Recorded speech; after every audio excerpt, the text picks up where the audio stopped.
At the company gala, my wife's boss put his hand on her lower back. She didn't move away, so I walked over, smiled, and whispered in his ear, "Your wife is watching from table 7. Your investors are at table 3. Choose your next move carefully." The ballroom at the Meridian Hotel sparkled with corporate ambition and champagne bubbles. 200 of our city's finest business minds mingled beneath crystal chandeliers, their conversations a symphony of stock options and quarterly projections. I stood at the bar, nursing my second bourbon, watching my wife Tessa navigate the crowd like she owned the place, which, in many ways, she did. Tessa Harlow commanded attention wherever she went. Tonight, in her midnight blue dress that cost more than most people's monthly rent, she was magnetic. Department heads gravitated toward her. Junior executives hung on her every word. The CFO's wife complimented her jewelry. But it was Marcus Ventor's hand that caught my attention. His palms settled on the small of her back as they stood near the dessert table. Fingers curved, possessive, the kind of touch that lingered a heartbeat too long, conveyed too much familiarity. Tessa didn't flinch, didn't step away. Instead, she leaned into it, tilting her head to catch whatever wisdom Marcus was sharing about market volatility. I counted to 10, took another sip of bourbon, set the glass down with deliberate care.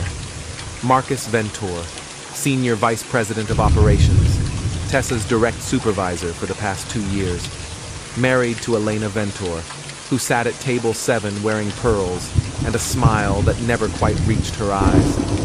Father of 2 kids whose soccer games he attended religiously, according to his LinkedIn posts. And now, apparently, the man whose hand knew exactly how my wife's spine curved beneath expensive fabric. I walked over. "Marcus," I said, positioning myself so close that my breath touched his ear. "Enjoying the evening?" His hand stayed put, bold. "Cole, good to see you. Just congratulating Tessa on her exceptional quarterly performance." "I'm sure." I leaned closer, my voice dropping to barely above a whisper. "Your wife is watching from table 7. Your investors are at table 3. Choose your next move carefully." Marcus's hand dropped like he touched a live wire. I straightened, offering him my most pleasant smile. "Wonderful party. Tessa, shall we check out the silent auction?" My wife's green eyes flashed with something between annoyance and warning. "Of course, darling." As we walked away, I caught Elena Ventor's gaze across the room. She raised her champagne glass in the slightest acknowledgement. She'd seen everything. Had been seeing things for months, I suspected. Table 3 held the Meridian Group. 3 men and 1 woman, all wearing the kind of understated wealth that came from generational money and conservative investment strategies. They'd flown in from Salt Lake City specifically for tonight's presentation. 40% stakeholders in Marcus's division. Their portfolio mandate included strict family values clauses. They noticed everything. "What was that about?" Tessa asked as we paused before a framed photograph of the city skyline. "Just making conversation." I studied the auction sheet. "Lovely shot. Reminds me of the view from Marcus's corner office." Her jaw tightened almost imperceptibly. "You're being strange tonight." "Am I? Must be the bourbon." I glanced back toward Marcus, who was now deep in animated conversation with the head of accounting, his face slightly flushed. "Tell me, how long has Marcus been so hands-on with his management style?" Tessa's laugh came out forced. "Don't be ridiculous, Cole. He's my supervisor. We work closely together." "Closely, right." I nodded toward Elena's table. "Does his wife know how closely?" "You're imagining things." But I wasn't imagining the phone I'd cloned in February. 12 minutes was all it took while Tessa showered after her morning run. Simple process for someone with my IT background. The deleted messages weren't actually deleted from the cloud backup. 18 months of messages. Not the 6 months I'd originally suspected when Tessa started working late every Tuesday. Not even the year I'd calculated when she began mentioning Marcus's name with increasing frequency. 18 months of careful coordination, meeting times, hotel preferences, discussions about my schedule, my business trips, my predictable routines. The affair predated her promotion, preceded her raise, started before she landed the corner office with the city view that Marcus had personally approved. Cole? Tessa's voice pulled me back to the present. You're staring. Sorry, just thinking about work. I wasn't lying. I was thinking about work. Specifically, the $340,000 in bonuses Marcus had approved for Tessa's department over the past year, her team of 3 people. The money that had mysteriously filtered back through a consulting company owned by Tessa's brother Jake. Jake, who'd never consulted on anything more complex than which beer to order at Buffalo Wild Wings. My college roommate Danny worked SEC enforcement now. The anonymous complaint I'd filed last week was detailed, documented, and devastating. The investigation would open Monday morning. Marcus didn't know yet. Neither did Tessa. Ladies and gentlemen, Marcus's voice boomed from the podium. If I could have your attention for just a moment. The crowd turned toward the front of the ballroom. Marcus stood beneath the spotlight, confident and commanding in his tailored tuxedo. The kind of man who'd never doubted his place in the world, never questioned whether he deserved what he took. Tonight, we celebrate not just our quarterly achievements, but the exceptional individuals who make our success possible. I watched Elena at table 7. She hadn't looked at her husband once since he'd started speaking. Instead, her attention focused on her phone, fingers moving across the screen with purpose. Our operations division exceeded projections by 18% this quarter, thanks in large part to innovative strategies and dedicated leadership. The Meridian Group nodded approvingly. Conservative investors loved predictable growth and stable leadership. They especially loved companies that reflected their values, family values, integrity, trust. I want to particularly recognize Tessa Harlow, whose analytical insights and strategic thinking have been instrumental in our recent successes. Polite applause rippled through the room. Tessa smiled graciously, accepting congratulations from nearby tables. She looked beautiful under the soft lighting, radiant with professional achievement. She also looked like a woman who'd been carefully positioning herself for this moment for 18 months. Marcus continued his remarks, but I stopped listening. Instead, I pulled out my phone and sent a single text to my foreman, Nate Foster. Monday morning, be ready. Nate responded immediately. About time, boss. The rest of the evening passed in a blur of small talk and strategic positioning. I chatted with the CFO about market trends, complimented the Meridian Group on their recent acquisition, made polite conversation with Elena Ventor about her charity work. Your husband seems to be enjoying himself, I mentioned as Marcus worked the room like a politician. Elena's smile was arctic. Marcus has always been enthusiastic about his work. Dedicated. I admire that in a supervisor. Yes, he's very hands-on with his team. The words carried weight. Elena knew, had probably known for months, maybe longer. As the evening wound down, I helped Tessa into her coat, my fingers brushing the same spot on her back where Marcus's hand had lingered. She didn't lean into my touch. Successful evening, I said as we waited for the valet. Very. Marcus was pleased with the presentation. I'm sure he was. Tell me, what time is your meeting with him on Monday? Tessa paused in adjusting her wrap. How did you know about Monday? Lucky guess. You always meet after significant events like this, debrief sessions, strategic planning. 9:30, Conference Room B. Conference Room B had excellent acoustics. I'd installed the sound system myself 3 years ago when the company upgraded their facilities. The microphones were sensitive enough to pick up whispered conversations from anywhere in the room. They were also connected to a central server that I maintained.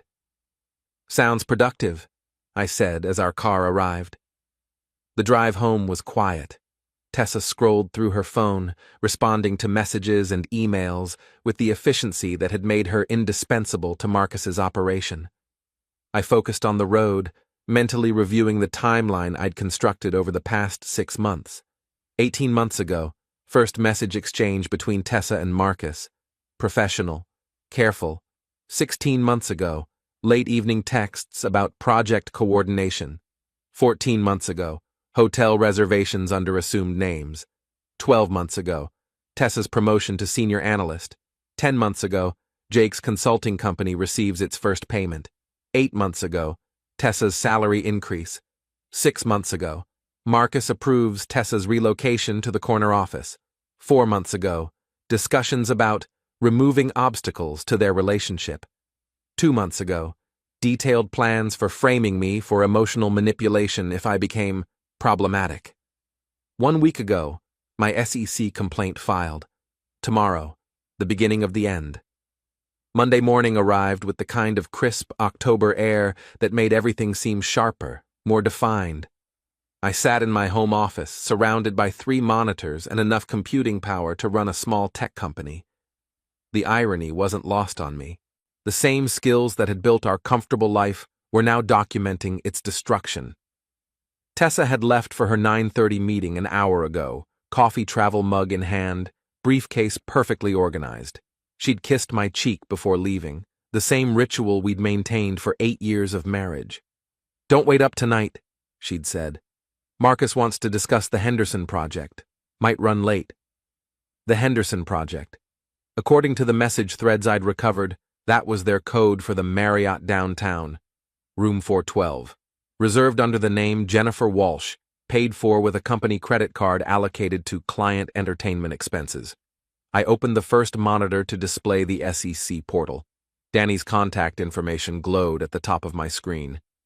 The investigation would officially launch this afternoon, but preliminary reviews had already begun. Marcus would receive notification within hours. The second monitor showed the company's internal server. My access credentials were still active. Had been for 3 years, ever since I'd designed their current network infrastructure. Officially, I was an external contractor. Unofficially, I had administrative privileges that most employees didn't know existed. The third monitor displayed the audio feed from conference room B. "The quarterly numbers look strong," Marcus's voice came through clearly. "But we need to discuss the long-term strategy." "I agree. The current situation is becoming complicated." Tessa's voice, professional, controlled, the same tone she used when discussing mortgage refinancing or vacation plans. "Your husband seemed unusually attentive Saturday night. Cole's always been observant. It's part of his nature. Observant enough to be a problem?" A pause. The sound of papers shuffling.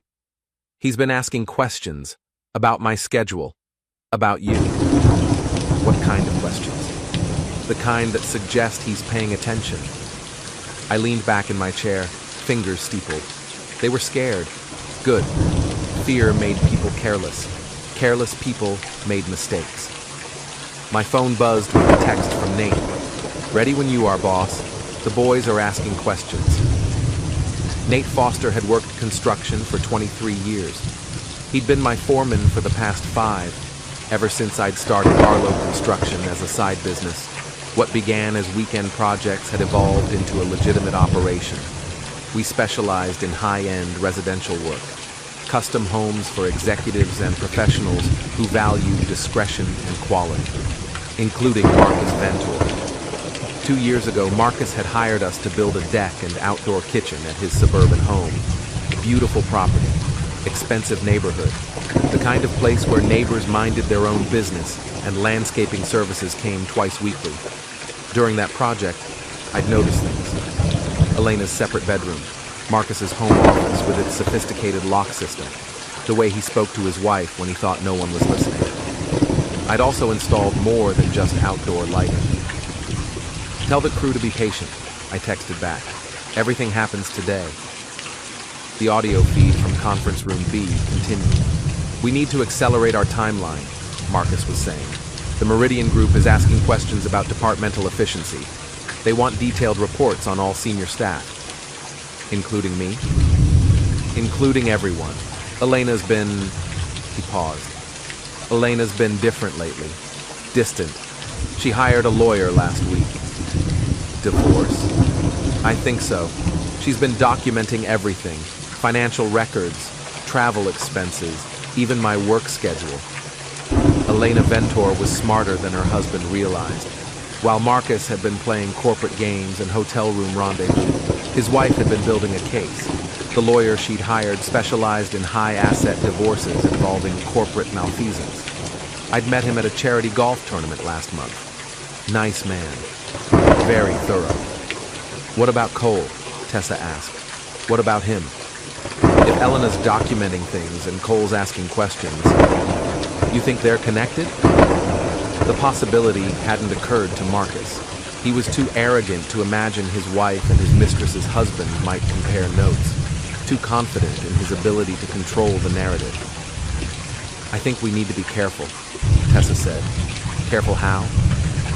The way we discussed. The contingency plan. My jaw tightened. The contingency plan involved accusations of emotional manipulation, claims that I'd become controlling and paranoid, suggestions that my behavior was affecting Tessa's work performance and mental health. They'd been laying groundwork for months, subtle comments to friends about my jealousy, casual mentions of my intensity when discussing her career, building a foundation for credible accusations if they needed to discredit me. That's a nuclear option, Marcus said. Better than the alternative. The alternative being? Prison. For both of us.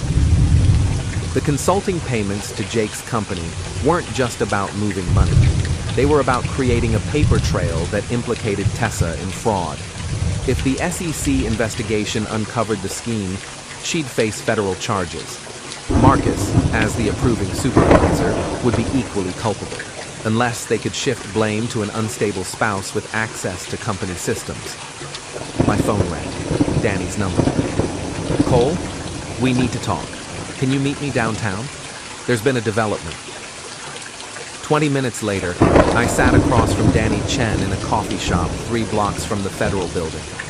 He looked exactly like what he was, a government accountant who traded his college party habits for spreadsheets and regulatory compliance. Your anonymous tip, he said without preamble. It's solid. We're moving forward with the investigation. How long? Officially, 6 months. Unofficially, we'll have preliminary findings in 2 weeks. The evidence is that clear. Danny opened his laptop, angling the screen so only I could see it. The consulting payments are textbook fraud, shell company, fictitious services, money laundering through family connections. But there's more. He clicked through several documents. Your wife's supervisor has been running similar schemes with 3 other employees. Different shell companies, same pattern. We're looking at systematic corruption going back 4 years. Marcus wasn't just cheating on his wife. He was running an organized fraud operation, using romantic relationships to compromise employees and steal from the company. The Meridian Group is going to lose their minds, Danny continued. They've got strict morality clauses in their investment agreements. This kind of scandal could trigger immediate withdrawal of funding. When do you notify the targets? This afternoon. Search warrants are being prepared. We'll freeze accounts, seize records, and conduct interviews starting Wednesday. And the company? Full audit, starting tomorrow. I thanked Danny and walked back to my truck, mind racing. The timeline was accelerating. Marcus and Tessa would learn about the investigation within hours. They'd panic, make desperate decisions. Desperate people did predictable things. My phone buzzed with another text from Nate. Something's happening at the Venter house. Elena's loading suitcases into her car. Elena was moving fast. Probably had advance warning from her lawyer about the SEC investigation. Smart woman. Getting clear of the blast radius before everything exploded. I drove home, parked in the garage, and returned to my office. The audio feed from conference room B was silent. Tessa and Marcus had finished their meeting. But my phone showed 17 missed calls from Tessa. I didn't call back. Instead, I opened the fourth monitor and accessed the security cameras I'd installed at Marcus's house. Elena's BMW was gone from the driveway. Marcus's Lexus sat alone under the portico, looking somehow diminished in the afternoon shadows. My phone rang again. Tessa. "Cole, where are you? I've been trying to reach you." "Home office, working. How was your meeting?" "Fine. Listen, I need to ask you something. Have you done anything unusual lately? Regarding the company?" "Unusual how?" "I don't know. Computer related. You have access to their systems." "Why would you ask that?" A long pause. "Marcus received some kind of notice this afternoon. From the SEC. There's going to be an investigation." "Investigation of what?" "I don't know. He won't tell me. But he's scared, Cole. Really scared." "I'm sure it's just routine. These things happen in business." "This isn't routine. They're freezing accounts, seizing records. Marcus thinks someone reported him." "Reported him for what?" Another pause, longer this time. "I can't discuss this over the phone. I'm coming home." "I'll be here." But I wouldn't be. Not when she arrived. I had one more stop to make before the evening's entertainment began. The Marriott downtown, room 412, where Jennifer Walsh had a standing reservation every Monday evening, where Marcus Ventor was about to have the worst day of his professional life. The Marriott's parking garage smelled like concrete and desperation. I sat in my truck on level 3, watching the elevator bank through tinted windows. Marcus's Lexus had arrived 20 minutes ago. He'd parked in his usual spot, section C, close to the stairwell for quick exits. Old habits. My phone showed the time as 6:47 p.m. Tessa would be home soon, finding an empty house and a note explaining that I'd gone to check on a job site. She'd call. I wouldn't answer. The uncertainty would eat at her, the same way it had eaten at me for 18 months.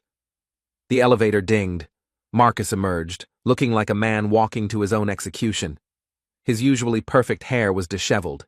His tie hung loose. The confidence that had carried him through Saturday's gala had evaporated, replaced by the hunted expression of someone who'd just learned the walls were closing in. He walked quickly toward the hotel entrance, head down, avoiding eye contact with other guests. The SEC notice had arrived at 3:15 p.m., according to my source. Search warrants would be executed Wednesday morning. Account freezes were already in effect. Marcus's world was collapsing in real time. I waited 5 more minutes, then followed him inside. The Marriott's lobby buzzed with typical Monday evening activity. Business travelers checking in, couples meeting for dinner, a wedding party posing for photos near the fountain.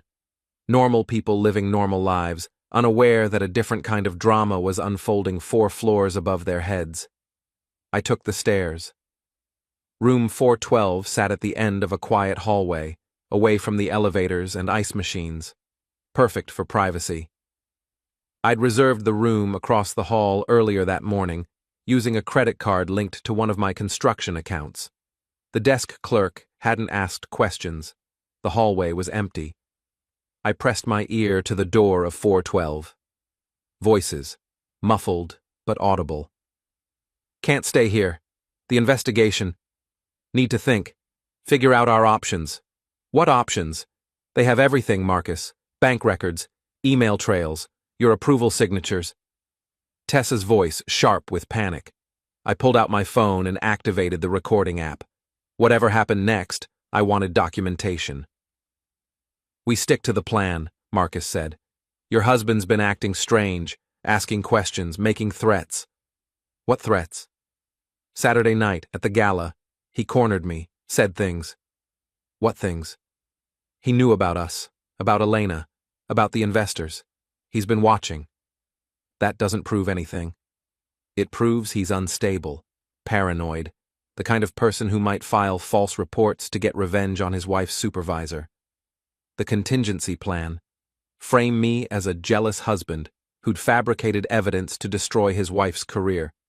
It might have worked if they'd implemented it 6 months ago, before I'd documented everything, before Elena had started building her own case, before the SEC had developed independent evidence of systematic fraud. Now, it was just desperation. "Cole's not stupid," Tessa said. "He won't just accept accusations. He won't have a choice. By the time we're finished, his credibility will be destroyed. Unstable spouse makes wild allegations. Loving wife forced to seek protection. Concerned supervisor tries to help. And the money? What money? The consulting payments, Marcus. They can trace everything back to Jake's company. Jake doesn't know anything. He signed papers, deposited checks. If anyone asks, he thought it was legitimate consulting work. Jake, Tessa's younger brother, 26 years old, 2 years of community college, currently employed as a part-time bartender at a sports bar in the suburbs. The idea that he'd been hired as a business consultant was laughable, unless you needed a fall guy. "This is insane," Tessa said. "We should just come clean, admit the relationship, return the money, accept the consequences. The consequences are federal prison. Better than what you're suggesting. What I'm suggesting is survival." I heard movement inside the room. Footsteps, the sound of a suitcase being zipped. "Where are you going?" Tessa asked. "Home, to Elena, to play the concerned husband whose wife is having a breakdown." "What about me?" "You go home to Cole, act normal, let me handle the rest." "Handle it how?" "Trust me." The door opened. I stepped back into the alcove near the ice machine, phone still recording. Marcus emerged first, straightening his tie, composing his features into something resembling normalcy.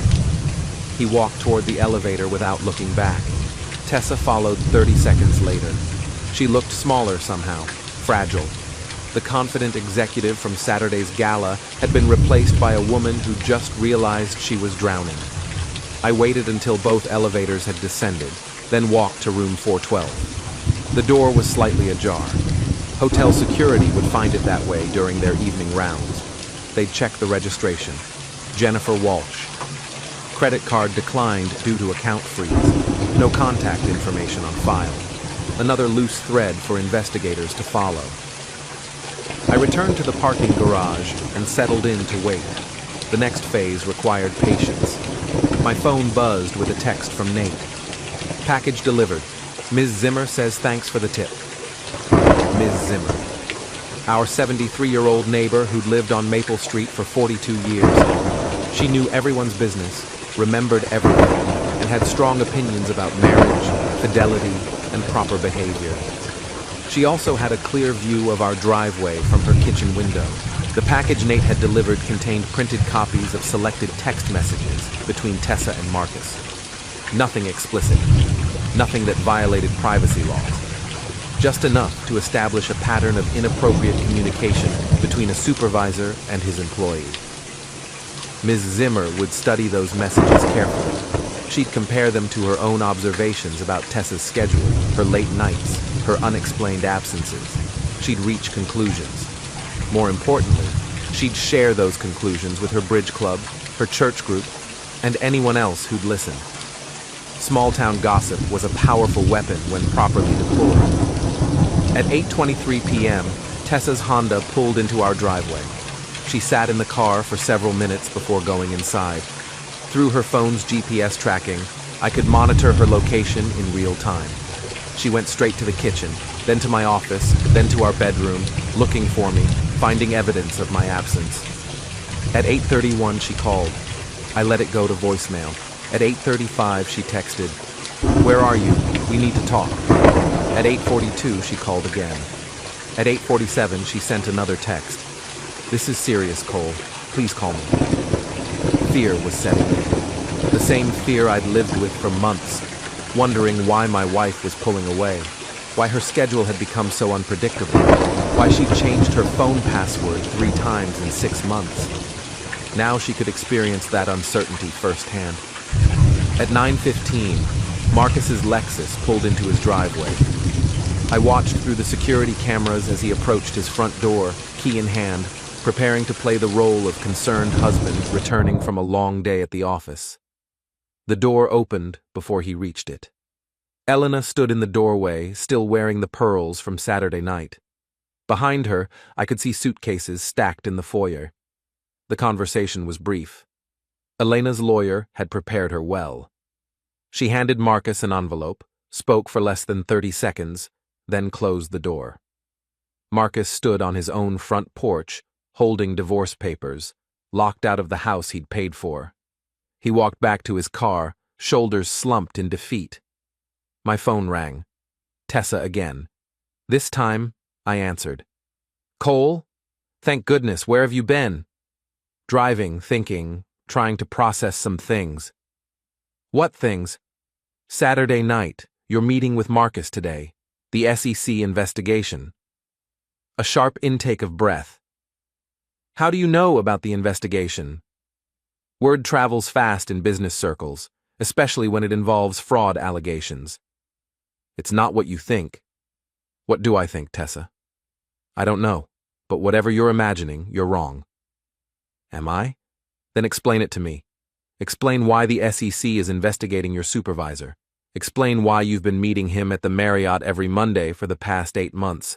Explain why your brother's consulting company received $340,000 for services he's not qualified to provide. Silence.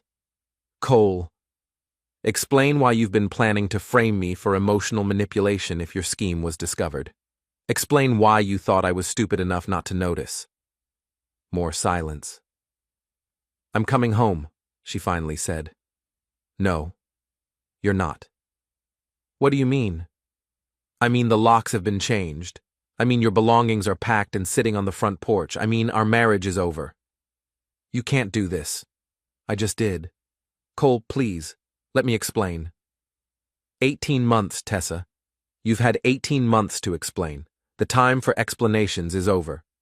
I ended the call and turned off the phone. Tomorrow would bring new challenges, the SEC interviews, media attention, legal proceedings. But tonight, for the first time in 18 months, I felt something approaching peace. Justice wasn't always swift, but when it finally arrived, it was thorough.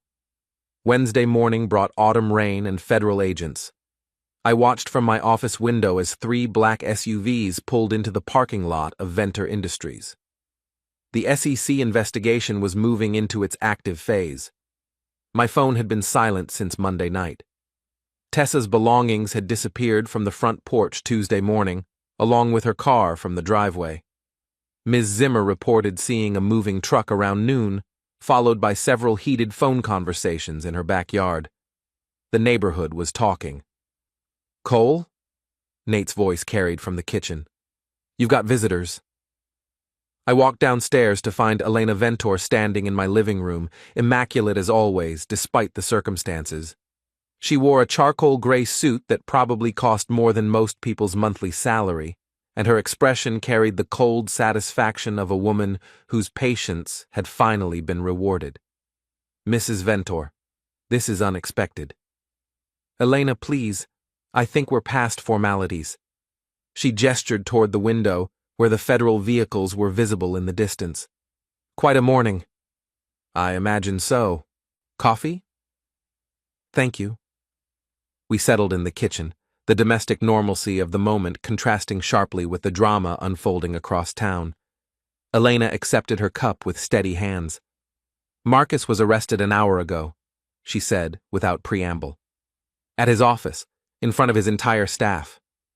I'm sorry. No, you're not. Neither am I. She sipped her coffee, studying me over the rim. The FBI found some interesting things in his computer files, detailed records of his various schemes. Your wife features prominently. Former wife.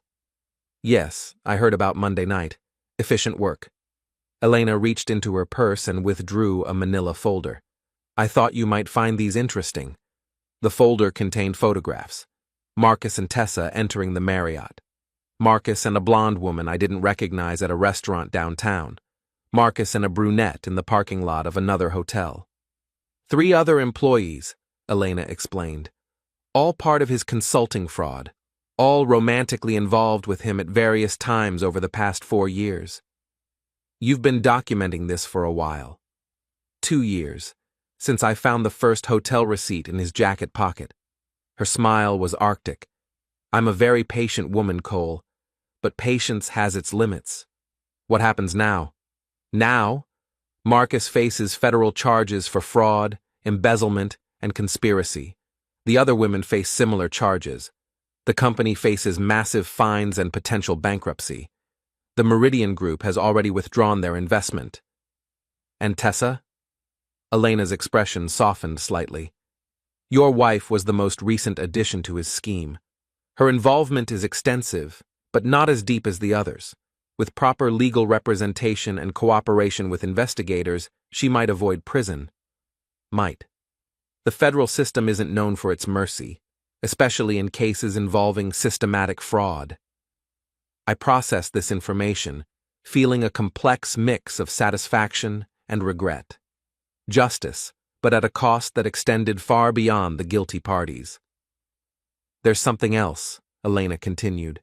Something you should know before it becomes public. She opened the folder again, revealing a different set of documents. Marcus has been embezzling from the company for 6 years. The consulting schemes were just one part of it. He's stolen approximately $2.3 million through various methods. $2.3 million. The investigation will uncover everything. Fake vendor accounts, inflated project costs, kickbacks from suppliers. Your wife's involvement represents less than 20% of the total fraud. The scope was staggering. Marcus hadn't just been cheating on his wife and stealing from his company. He'd been running a comprehensive criminal enterprise, using his position and charm to manipulate multiple victims. Why are you telling me this? Elena stood, smoothing her skirt with practiced elegance. Because you deserve to know the truth. Because you helped expose something that needed exposing. And because... She paused, considering her words. Because we've both been victims of the same man's arrogance. After Elena left, I sat alone in my kitchen, processing the magnitude of what had been revealed.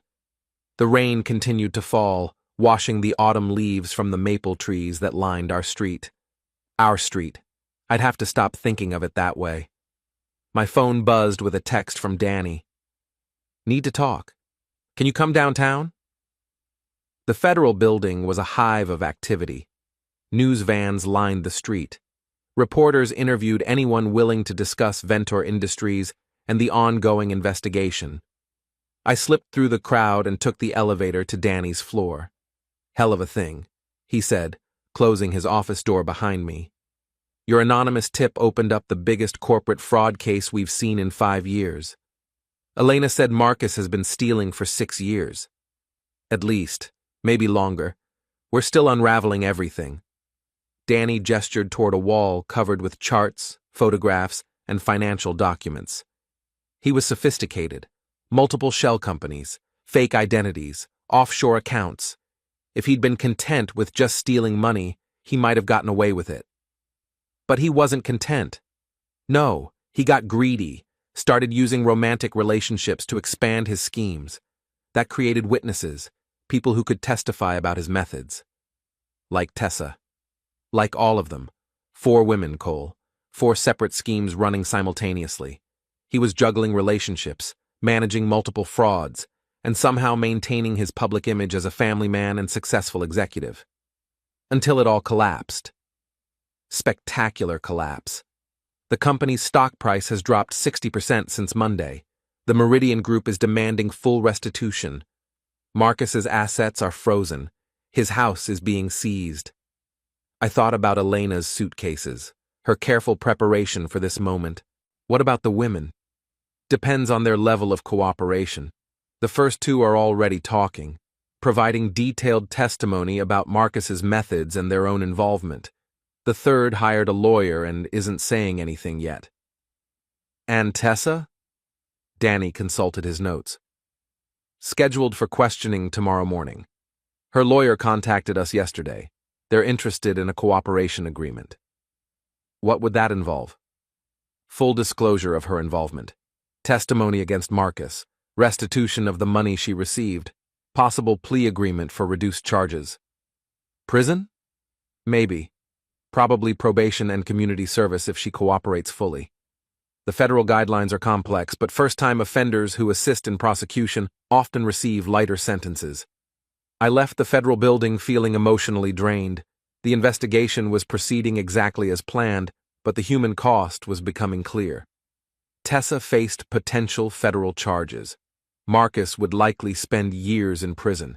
The company would probably collapse, eliminating hundreds of jobs. Justice was messy. That evening, I sat on my back deck with a beer, watching the sun set through the bare branches of the oak trees. The neighborhood was quiet, except for the distant sound of traffic and the occasional dog bark. My phone rang. Tessa's number. I hesitated, then answered. Cole? I know you probably don't want to talk to me, but I need to say something. Her voice sounded different, smaller. The confidence and authority had been stripped away, leaving something raw and vulnerable. I'm listening. I'm sorry. I know that's not enough, and I know it doesn't change anything, but I needed you to hear it. Why, Tessa? Why did you do it? A long pause. I don't know. At first, it was just the attention. Marcus made me feel important, valued, like I was special. You were special to me. I know. I threw that away for something that felt exciting and dangerous and new. And the money? That came later. Marcus said it was just creative accounting, moving funds around to maximize tax benefits. I knew it was wrong, but I convinced myself it wasn't really stealing. It was stealing. Yes, it was. Another pause. I've lost everything, Cole. My job, my marriage, my reputation. I might go to prison. You made choices. I did, and I have to live with the consequences. Her voice cracked slightly. I just wanted you to know that I'm sorry for all of it. The call ended. I sat in the growing darkness, feeling a complex mix of emotions I couldn't fully process. Tomorrow would bring new developments, more revelations, additional consequences. But tonight, for the first time in 2 years, I felt like I could finally breathe. 3 months later, I stood in the courthouse parking lot, watching Tessa emerge from the federal building in handcuffs. The plea agreement had fallen through. Her cooperation hadn't been sufficient to avoid prosecution. 18 months in federal prison, 3 years supervised probation, full restitution of the stolen funds. Marcus had received 8 years. The morning newspaper lay folded on my truck's dashboard, its headline reading, Ventor Industries fraud ring sentenced. Below that, a smaller story about the company's bankruptcy filing and the loss of 400 jobs. Elena Ventor had moved to California, taking her divorce settlement and starting fresh. She'd sent me a Christmas card with a simple message. Thank you for your courage. Nate walked up beside me, coffee in hand, watching as the news crews documented Tessa's departure. You okay, boss? Yeah, I think so. She made her choices. She did. We stood in comfortable silence, two men who'd seen justice served and found it more complicated than expected. What's next? Nate asked. Back to work. We've got the Morrison project starting Monday. Good. The crew's been getting restless. I climbed into my truck and drove home through streets I was still learning to navigate alone. The house felt different now, quieter, simpler. I'd removed most of the furniture, keeping only what I needed. Ms. Zimmer waved from her kitchen window as I pulled into the driveway. She'd become something of a local celebrity, the neighborhood's expert on the scandal that had dominated regional news for months. Inside, I poured a glass of bourbon and sat in my office, looking at the monitors that had once displayed evidence of betrayal. Now they showed construction schedules, project timelines, and business correspondence. My phone buzzed with a text from Danny. Drinks tonight? Sarah wants to introduce you to her sister. I smiled, typing back, rain check, but thanks. There would be time for new relationships eventually. Time for trust to rebuild. Time for the sharp edges of this experience to smooth into something manageable. But not yet. I raised my glass toward the window, where the last light of winter was fading into darkness. To choices, I said aloud, and consequences. The bourbon was smooth, the house was quiet, the future was uncertain. For the first time in 3 years, that felt exactly right. Outside, snow began to fall, covering the street in fresh white silence. Tomorrow would bring new challenges, new possibilities, new chances to build something better from the wreckage of what had come before. But tonight was for reflection, for closure, for the simple satisfaction of a man who'd faced betrayal and responded with patience, intelligence, and an unwavering commitment to truth. The last hand had been played. The cards were on the table. The game was finally over. And I had won.